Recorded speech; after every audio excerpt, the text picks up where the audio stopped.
काल भैरव साधना क्या है? आप इसके बारे में जानकारी प्रदान करें। देखिए, काल भैरव साधना भगवान शिव की तंत्र में बहुत विशेष महत्व रखता है, क्योंकि हम्म भैरव साधना एक तरीके कहिए द्वारपाल हैं। हम्म ठीक हम्म है, हम्म भगवान शिव के। दूसरी हम्म चीज क्या है, जितनी भी महाविद्याएं हैं उनका ये मतलब ये महाकाली के गण हैं, काल हम्म। भैरव। ठीक अच्छा, है। ये महाकाली के गण होते हैं। हाँ, और अच्छा। इनके इनके इनके द्वारपाल हैं। हम्म और सबसे बड़ी बात है कि भगवान भैरव रौद्र रूप में रहते हैं क्या, तो हम्म। उन्हीं का एक स्वरूप है काल भैरव स्वरूप। हाँ जी, हाँ जी, हाँ ठीक है, जी। और काल भैरव साधना करने से मनुष्य के जीवन में वो सभी चीज पाई जा सकती है जो आदमी की इच्छा होती है। हम्म। ठीक है, और ये मार्गशीर्ष मास के कृष्ण पक्ष की अष्टमी तिथि को ये काल भैरव जयंती मनाई जाती है।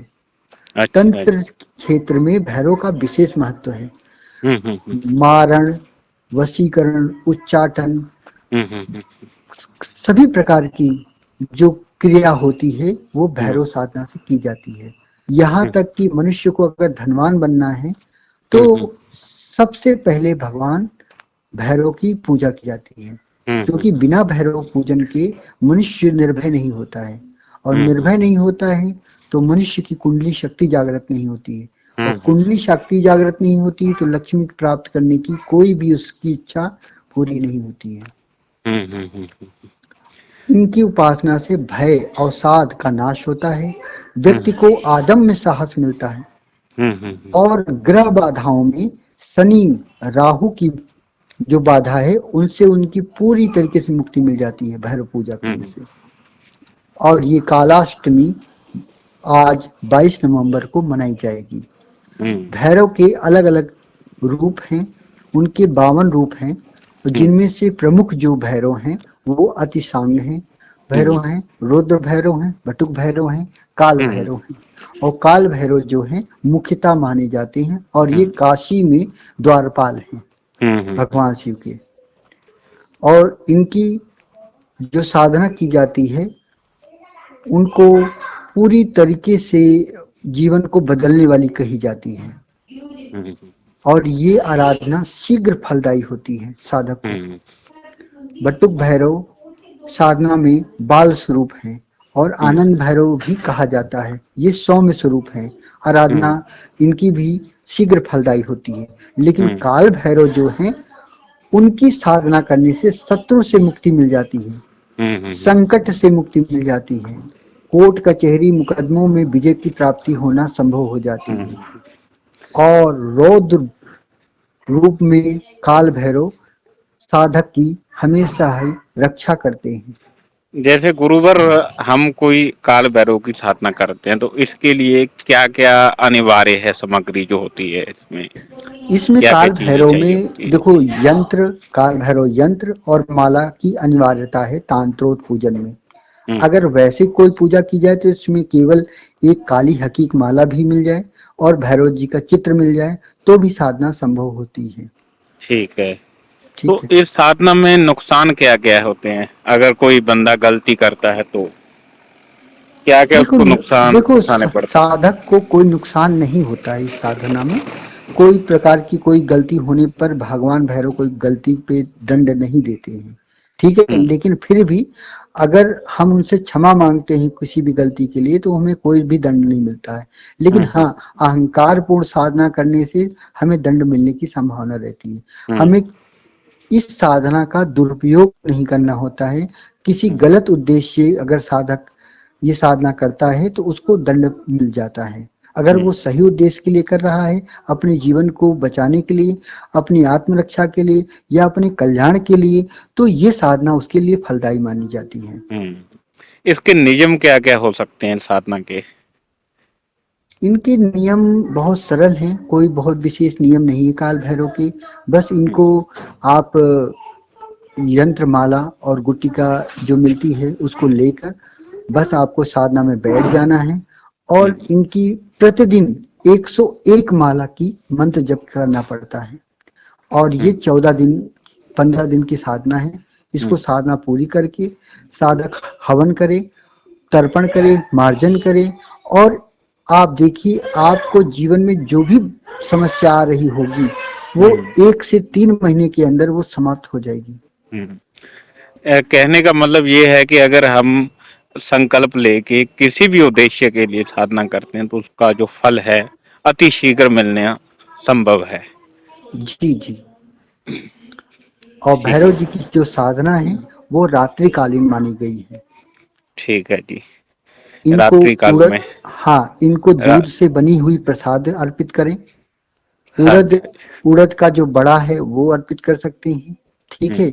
और इनको शरबत भेंट किया जाता है, ठीक है? हम्म और इनकी पूजा सात्विक होती है और हम्म तामसिक भी होती है। लेकिन हम्म हमें जो गृहस्थ जीवन में जो लोग रहते हैं उनको सात्विक पूजा को महत्व देना चाहिए, हम्म न कि तामसिक पूजा। हम्म और प्रसाद साधना करने के बाद साधक को खुद ही ग्रहण करना चाहिए, किसी को बांटना नहीं है। हम्म इस साधना में यही एक विशेष चीज है कि उस चीज को और उस प्रसाद में आधी आधा सामग्री कुत्ते को खिला हम्म देना चाहिए जो काला कुत्ता है, और हम्म। आधा सामग्री अपने खुद को खाना चाहिए, ठीक है? ठीक ठीक। हाँ। और जैसे ये साधना है हम किसी भी उद्देश्य के लिए कर सकते हैं। ठीक है। चाहे वो आर्थिक परेशानी हो, कहीं दुश्मन शत्रु का जो की ओर से परेशानी हो। ठीक है। हर उद्देश्य के लिए इसको किया जा सकता है। ये किसी भी उद्देश्य के लिए किया जा सकता है। और काल भैरव देखो कुंडली शक्ति के देवता माने गए हैं। हम्म ये द्वारपाल हैं कुंडली शक्ति के, क्योंकि भगवती ने इनको ही द्वारपाल बनाया है, हम्म इसलिए इनका बहुत विशेष है। भगवान बहुत विशेष मतलब इनको शक्तियां प्रदान की हैं। और ये काल भैरव जी भगवान शिव के ही एक स्वरूप माने जाते हैं। ये हम्म उनके ही मतलब उनके ही जैसा है, हम्म भगवान शिव के जैसे ही ये दिखते हैं। हम्म इसलिए इनको भगवान शिव और काल भैरव में कोई अंतर नहीं समझना चाहिए। हम्म। एक तरीके का अगर हम माने कि ये शिव का ही अवतार हैं और ये शिव से ही उत्पन्न हुए हैं। हम्म। ठीक है। जी। तो तो आज के इसकी लिए जो आज इतना ही। हाँ जी गुरुजी, थोड़ा ये जानना चाह रहा हूँ कि इसकी जो तांत्रिक साधना है और हम्म। सात्विक साधना में इसमें क्या अंतर है? कुछ साधकों की इच्छा होती है जो तामसिक आहार ग्रहण करते हैं, तो उनको तामसिक रूप में करना चाहिए या सात्विक रूप में करना चाहिए? कौन सा उनके लिए तामसिक बेस्ट है? देखो तामसिक रूप में साधक को नहीं करना चाहिए देखा हाँ जाए जी। तो, क्योंकि ठीक है। तामसिक करने पर कभी कभी साधक को उल्टे प्रभाव भी मिल जाते हैं, ठीक है। ठीक है? इसमें लेकिन गलती होने सात्विक पर साधना उल्टे में, प्रभाव। हाँ, सात्विक साधना में क्या है, गलती होने पर कोई दंड नहीं मिलता है साधक को। और उसके कार्य अगर नहीं होगा, बस इतना ही होगा बस। ठीक लेकिन है। अगर तामसिक करेगा उसमें कोई गड़बड़ी हो जाएगी, उसमें उनको कोई भोग देने में या कोई चीज में गलती होती है तो उनको साधक को तुरंत उसका दंड प्राप्त होता है। काल भैरव उसको तुरंत दंडित करते हैं। बस यही मेन चीज है। ठीक है जी। इसमें मतलब तुरंत दंड साधक को मिलेगा अगर कोई वो गलती करता है तो। हम्म। तामसिक साधना में शराब का भेंट किया जाता है, सिरका का भेंट किया जाता है, हम्म ठीक है? मांस का भेंट किया जाता है, हम्म अपनी रक्त का जो अपने रक्त और मांस का भेंट किया जाता है, ठीक है? तो कई हम्म प्रकार की इसमें उनको मांस अर्पित किया जाता है, तो जिससे उनको उनको भोग दिया जाता है। हम्म। तो इसलिए क्या है, साधक को उसमें गलती होने पर दंड मिलने की संभावना रहती है, या हम्म खुद की कुछ समस्याएं उत्पन्न हो सकती हैं, हम्म। उसकी ये साधना मानसिक को हम विकृति हो सकती है। सात्विक रूप में ही करना चाहिए। जी। और ये साधना घर पर भी कर सकते हैं ना? हाँ, ये घर पर की जाती है साधना। आप हम्म मंदिर में बैठकर ये साधना अच्छे से ढंग से कर सकते हैं। हाँ, जब तक साधना हो उस समय मतलब उस समय उस क्षेत्र में कोई ना आए तो हम्म। बहुत अच्छा है। क्या ये साधना स्त्री पुरुष दोनों कर सकते हैं? ये स्त्री पुरुष दोनों कर सकते हैं, हम्म कोई भेदभाव नहीं है। हम्म। इन दोनों किए जा सकते हैं। ठीक है। जी। हरेंद्र प्रताप जी, आपका बात करके बहुत अच्छा लगा। हम आगे भी इस टॉपिक के ऊपर बात करते रहेंगे। जी ठीक है, जरूर। कोटि कोटि धन्यवाद साधकों को ज्ञान प्रदान करने के लिए। ठीक है, जो भी साधक आगे साधना के संबंधित जानकारी चाहता है वो हमारे चैनल को सब्सक्राइब करें। जी आगे भी आपको जरूर ऐसी सब्सक्राइब करें। जानकारियां मिलती रहेंगी। आज जी के लिए जी। बस इतना ही। जय श्री महाकाल। जय महाकाल।